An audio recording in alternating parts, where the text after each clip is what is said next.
नमस्कार, मी लतिका।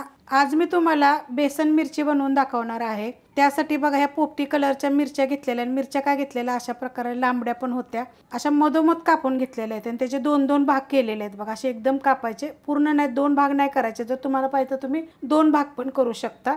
आणि एका मिरचीचे दोन दोन तुकडे, तीन तीन तुकडे असे मी केलेले आहेत। लोखंडाचा तवा मी गरम करत ठेवलेला आहे, त्याच्यामध्ये बघा अर्धी पळी तेल टाकलेलं आहे। तेल तुम्ही थोडंसं कमी जास्त करू शकता। छोटा अर्धा चमचा ह्याच्यामध्ये जिरं टाकायचं आणि जिरं चांगलं भाजून घ्यायचं। जिरं बघा चांगलं भाजलं गेलेलं आहे, त्यात टाकायचं कढीपत्ता आणि 7 ते 8 लसणाच्या पाकळ्या बघा अशा मी कुटून घेतलेल्या आहेत। कुटून घेतलं की नाही की चव छान येते। आता हा पहिला लसूण आपण चांगला भाजून घेऊया। लसूण बघा हलकासा भाजलेला आहे, गॅस केलेला आहे मीडियम। त्यात टाकायचं आपल्याला थोडीशी हिंग पावडर, मिक्स करून घेऊया। त्यात टाकायच्या ह्या मिरच्या ह्या 150 ते 200 ग्रॅम आहेत। तुम्ही कमी जास्त पण करू शकता आणि ही जी करणार आहे ना, ही 2-3 दिवस तुम्हाला राहील, मस्त अशी लागते चवीला। तर ह्यात काय करायचं, पहिला मीडियम गॅसवर ह्या मिरच्या थोड्या भाजून घ्यायच्यात आपल्याला, जेणेकरून त्याला डाग पडले पाहिजेत। मिरचीला बघा डाग पडस्तोवर बघा मी अशा पद्धतीत भाजून घेतलेले, पण आपला जो लसूण आणि ते आहे का तो जरा सुद्धा बघा असा करपला नाही पाहिजे।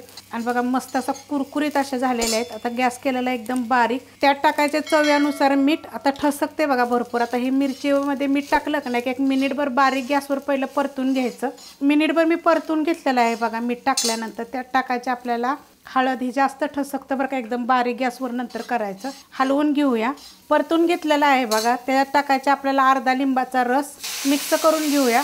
मिक्स करून घेतलेलं आहे। आता ह्याच्यावर आपल्याला 1-2 मिनिटासाठी पहिलं झाकण ठेवायचे। 2 मिनिटं बारीक गॅसवर बघा झाकण ठेवलं, तर झाकण काढून घ्यायचं आणि त्याच्यामध्ये बघा हा मोठ्या आकाराचा चमचा आहे, तो 1 चमचा आपल्याला बेसन पीठ टाकायचं। गॅस एकदम बारीक आहे, बारीक गॅसवर 2 ते 3 मिनिटं आपल्याला चांगलं परतून घ्यायचे। 2 ते 3 मिनिटं बघा बारीक गॅसवर मी चांगलं परतून घेतलेलं आहे। त्याच्यात टाकायचं आपल्याला एकदम थोडंसं पाणी, एकदम बघा थोडंसं हलवून घेऊया। पाणी टाकल्यानंतर मिक्स करून घेतलेलं आहे। बेसन एवढं करायचं की आपलं चांगलं भाजलं पाहिजे, त्याच्या गाठी वगैरे झालं नाही पाहिजे। त्याच्यावर आपण झाकण ठेवूया बारीक गॅसवर 5 मिनिटासाठी।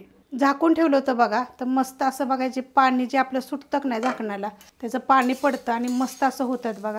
आणि ही जी आपण मध्ये कापलेली असते मिरची, त्याच्यामध्ये पूर्णपणे आपला मसाला, आपण जे लिंबू पिळले, हे सगळं जातं आणि चवीला एकदम मस्त लागतं ना। तुम्ही करून बघा अशा पद्धतीची, 1 नंबर चवी लागते। कसं वरण भातावर, भाकरीवर तुम्हाला दुपारचं वगैरे असं खाऊ वाटत नाही, तर अशा पद्धतीचं करून बघायचं। रेसिपी आवडली तर लाईक करा, सबस्क्राईब करा, कमेंट करा आणि शेअर बी करा।